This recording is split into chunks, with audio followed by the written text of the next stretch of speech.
Assalamualaikum warahmatullahi wabarakatuh. Perkenalkan, nama saya Sri Indriati. Panggilan akrab saya, panggil aja Bu Indri. Kebetulan di sini saya sebagai guru mata pelajaran PKN atau Pendidikan Kewarganegaraan. Di sini saya mengucapkan selamat bergabung bersama kita semua di SMK Sejahtera Surabaya. Sampaikan salam hormat kami kepada orang tua kalian. Ucapan terima kasih kepada orang tua kalian karena telah mempercayakan putra-putrinya untuk bersekolah di SMK Sejahtera Surabaya. Insya Allah kami sebagai guru, semua dan karyawan akan memberikan yang terbaik untuk kalian. Di sini saya akan memberikan materi tentang kesadaran berbangsa dan bernegara. Di era globalisasi ini banyak tantangan memang di negara kita. Kalian sebagai generasi muda dengan berkembangnya iptek harus bisa memilah dan memilih mana yang baik dan mana yang tidak untuk kalian. Karena apa? Dengan berkembangnya iptek jangan sampai merugikan masa depan kalian. Berurusan karena berkembangnya iptek, kalian akan berurusan dengan hukum. Ya, sekarang sudah zamannya begitu canggih teknologi, itu berhati-hatilah untuk itu semua. Anak-anakku sekalian, sebagai generasi muda, kalian harus sadar dengan sebagai berbangsa dan bernegara. Kalian harus bangga dengan menjadikan warga negara menjadi warga negara Indonesia. Dengan begitu kalian harus paham. Apakah kalian memahami dengan 4 pilar yang ada di Indonesia? Coba di antara kalian adakah yang mengerti? Kalau belum mengerti maka akan saya jelaskan. 4 pilar kebangsaan yang ada di Indonesia itu 1, Pancasila. Ya, Pancasila di sini sebagai dasar negara, ideologi negara, sebagai pandangan hidup. Oleh sebab itu anak-anak, dalam kehidupan kita sehari-hari, kita harus berpedoman pada sila-sila yang ada pada Pancasila. Mulai dari sila pertama sampai dengan sila kelima. Yang kedua adalah Undang-Undang Dasar Negara Republik Indonesia tahun 1945. Undang-Undang Dasar adalah sebagai dasar hukum negara kita. Jadi perundangan yang ada di Indonesia harus sesuai dengan apa yang ada pada isi dari Undang-Undang 1945. Ya anak-anakku ya, kalian harus memahami dengan segala sesuatu yang akan kalian lakukan harus kalian ingat apa nanti akibatnya. Jangan sampai kalian berurusan dengan hukum yang akan nanti merugikan kalian. Yang ketiga adalah NKRI, Negara Kesatuan Republik Indonesia. Negara Kesatuan Republik Indonesia adalah diapit oleh 2 benua dan 2 samudra. Di Indonesia adalah beriklim tropis dan ada 2 musim, yaitu musim panas dan musim hujan. Jadi kalian kalau menjadi warga negara Indonesia harus bangga katakan negara Indonesia adalah NKRI adalah harga mati. Karena apa? Kita mengingat perjuangan para bangsa dan pejuang untuk mempertahankan bangsa Indonesia ini, untuk memperjuangkan atau nyawanya, merelakan nyawanya demi bangsa Indonesia. Kalian sebagai generasi muda harus menjaga dengan sebaik mungkin apa yang ada di negara kita. Pilar yang keempat adalah Bhinneka Tunggal Ika. Bhinneka Tunggal Ika artinya berbeda-beda tetapi tetap satu. Di Indonesia banyak perbedaan, mulai dari agama, suku, ras, kebudayaan, bahasa, tetapi kita tetap satu. Satu bangsa, satu bahasa, yaitu bangsa dan bahasa Indonesia. Anak-anakku sekalian, Bhinneka Tunggal Ika diambil dari kitab atau Kakawi Sutasoma, karangan Empu Tantular. Kalian harus tahu ya itu ya. Empu Tantular, dan pada zaman Kerajaan Majapahit pada abad ke-14. Kita menginjak ke berikutnya yaitu nilai-nilai bela negara yang harus lebih dipahami penerapannya dalam kehidupan masyarakat berbangsa dan bernegara.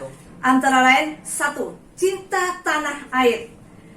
Kalian sebagai generasi muda harus mengerti negara yang luas dan kaya akan sumber daya ini perlu kita cintai. Kesadaran yang berbangsa dan bernegara harus dijaga dengan baik agar supaya tidak diganggu atau dapat hambatan dari negara lain. Kita harus memperjuangkan tanah air tercinta ini.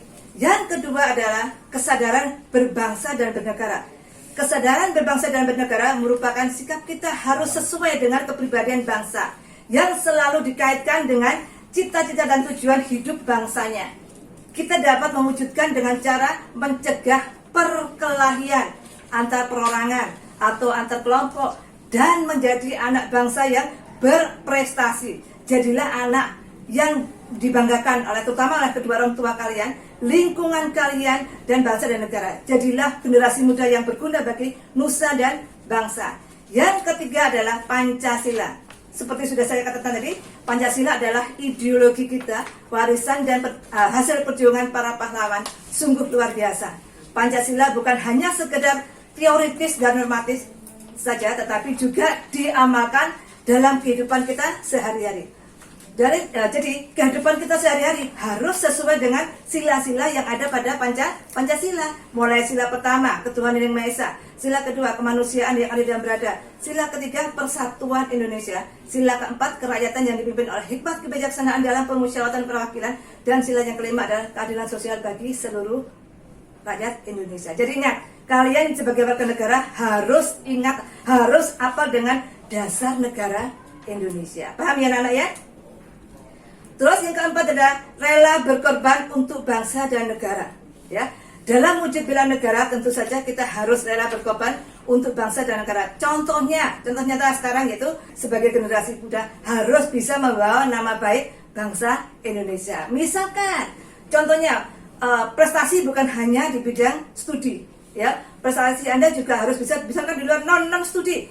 Kalian punya keahlian olahraga, coba ikuti SEA Games atau perlombaan apapun yang membawa nama bangsa Indonesia. Di situ sudah menunjukkan bahwasanya kalian rela untuk rela berkorban di bangsa dan negara, membawa nama baik bangsa Indonesia. Memiliki kemampuan bela negara.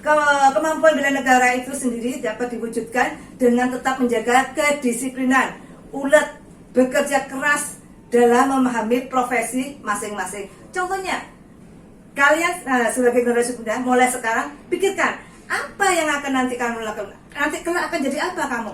Nah, kalau memang kamu sudah mempunyai masa depan atau mempunyai cita-cita, wujudkan cita-cita itu. Setelah terwujud, harus kalian dalami, harus kalian jalani dengan tulus dan ikhlas. Nantinya kalian akan menjadi orang yang berhasil. Berikutnya adalah nasionalisme. Nasionalisme adalah sikap mencintai bangsa dan negara sendiri. Nasionalisme itu terdiri atas nasionalisme dalam arti sempit, atau bisa dikatakan chauvinisme, yaitu rasa cinta dan bangga kepada bangsa Indonesia sendiri, kepada bangsanya sendiri, sehingga meremehkan bangsa lain. Terus gak ngurus aku bangsa lain, seperti bahsaku baik, seperti itu ya. Itu tidak baik juga. Jadi kita juga harus menyentai bangsa sendiri, dan juga kita harus mengakui perkembangan dari bangsa lain. Yang kedua adalah nasionalisme dalam arti luas, yaitu sikap mencintai bangsa dan negara sendiri dan menganggap semua bangsa sama atau sederajat dengan bangsa kita. Ya, paham ya? Terus selanjutnya kita akan membahas tentang ada 3 hal yang harus kita lakukan untuk membina nasionalisme Indonesia. 1. Mengembangkan persamaan di antara suku-suku bangsa penghuni Nusantara. Yang kedua, mengembangkan sikap toleransi. Yang ketiga, memiliki rasa senasib dan sepenanggungan di antara sesama bangsa Indonesia. Kalau kalian menanamkan sikap seperti ini, maka satu sama lain akan saling menghargai. Tidak akan terjadi perbedaan, tidak akan terjadi perselisihan. Paham anak ya? Untuk yang berikutnya adalah materi berikutnya, 4 hal yang harus kita hindari dalam memupuk semangat nasionalisme adalah 1. Sukuisme, menganggap suku bangsa sendiri yang paling baik. Chauvinisme, menganggap bangsa sendiri paling unggul. Sudah saya jelaskan tadi ya di atas. Epidemisme, sikap mempertahankan pendirian dengan berbagai cara kalau perlu dengan kekerasan dan senjata. Provinsionisme, sikap selalu berkuat dengan provinsi atau daerah sendiri. Mana ya? Untuk sikap berikutnya adalah sikap patriotisme, adalah sikap sudi berkorban segala-galanya termasuk nyawa sekalipun untuk mempertahankan dan kejayaan negara kita. Ciri-ciri patriotisme adalah cinta tanah air. Yang kedua, rela berkorban untuk kepentingan bangsa dan negara. Yang ketiga adalah menempatkan persatuan dan kesatuan bangsa di atas kepentingan pribadi dan golongan, berjiwa pembaharuan, tidak kenal menyerah dan putus asa. Itu tugas kalian sebagai generasi muda. Bagaimana caranya kalian harus mewujudkan apa yang kalian cita-citakan. Jadilah seseorang atau generasi muda yang sangat bermanfaat bagi orang lain. Nantinya kalian akan menjadi berubah bangsa ini yang tadinya kurang baik menjadi lebih baik ya. Sekarang berikutnya adalah implementasi sikap patriotisme dalam kehidupan sehari-hari. Dalam kehidupan keluarga, dalam kehidupan sekolah, dalam kehidupan masyarakat, dalam kehidupan berbangsa ya. Implementasisme adalah penerapan ya, penerapan dalam kehidupan sehari-hari harus sesuai kepada sila yang tadi ya, sila Pancasila mulai dari sila 1 sampai dengan sila kelima. Misalkan sila ke-1, setiap warga negara berhak untuk memeluk agama, satu agama yang diyakini. Jangan hanya misalkan agama Islam tapi nggak pernah sholat atau nggak pernah melakukan apa yang diajarkan oleh agama. Jadi Islam KTP, jangan seperti itu ya. Jadi kedua, sila kedua, kemanusiaan yang adil dan beradab ya, di mana kita harus bekerja sama antara laki-laki dan perempuan sederajat, tidak ada beda. Laki-laki dan perempuan harus bekerja sama kuat seperti mata rantai ya. Yang sila ketiga, persatuan Indonesia, tidak pernah membedakan antara agama, suku, ras, kebudayaan dan lain-lain. Kita tetap satu bangsa, itu bangsa Indonesia. Sila keempat, setiap warga negara diberikan hak untuk mengeluarkan pendapat ya. Sila keempat ada kerakyatan yang dipimpin oleh hikmat kebijaksanaan dalam permusyawaratan perwakilan. Setiap kita diberikan hak untuk mengeluarkan pendapat, jangan sampai akan menimbulkan sikap misalkan kalian mengeluarkan pendapat akhirnya menimbulkan anarkis, jangan sampai seperti itu. Sila kelima, kebutuhan pokok sandang dan pangan. Kebutuhan sandang yaitu padi dan kapas. Kapas merupakan sandang untuk menutupi aurat kita, sedangkan padi adalah makanan pokok rakyat Indonesia. Anak-anakku sekalian, demikianlah materi kita hari ini, yaitu kesadaran berbangsa dan bernegara. Untuk selanjutnya, nanti saya akan mengupas lebih dalam lagi tentang Pancasila, Bhinneka Tunggal Ika atau 4 pilar tadi ya, UUD 45 dan NKRI. Demikianlah anak-anakku, maka kami tutup materi sampai sekian. Anak sekalian, mungkin kalian tidak paham dengan apa yang saya jelaskan tadi, atau mungkin ada pertanyaan tentang materi kesadaran berbangsa dan bernegara. Kalian bisa bertanya pada WA group nanti ya, kita sharing aja. Kalian bertanya, saya jawab, saya bertanya juga kalian jawab di WA group nanti ya. Paham? Oke. Sampai ketemu lagi. Wassalamualaikum warahmatullahi wabarakatuh.